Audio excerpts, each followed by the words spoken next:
নির্ভীকতা, আমাদের গ্রাহকের টাকা নিশ্চয়তা এবং আমাদের কর্মীদের চাকরি নিশ্চয়তা, আমাদের কর্মীদের উপর যে অত্যাচার হচ্ছে সেই অত্যাচারের থেকে আমাদেরকে মুক্তি দেওয়ার জন্য এই ভারতের 201 জনের জন্য সারা বাংলাদেশের প্রায় কমপক্ষে 4 থেকে 5,000 কর্মী কর্মকর্তা আমাদের আজকে জীবন চলতেছে তাদের উপর, এদের উপর যে জীবন চলতেছে সেই জীবন থেকে অব্যাহতি পাওয়ার জন্য আমি আজকের এই আয়োজনে আসছি।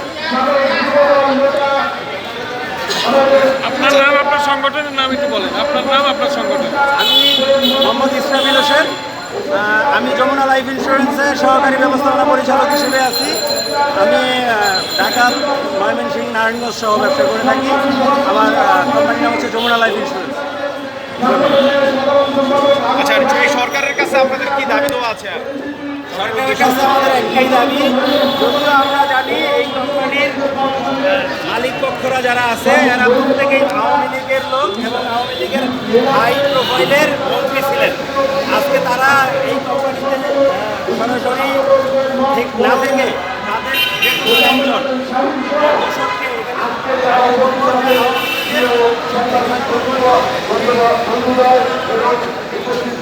ইনি হলো সেই অপরাধী, এই কালপিট। কি নাম, কি নাম?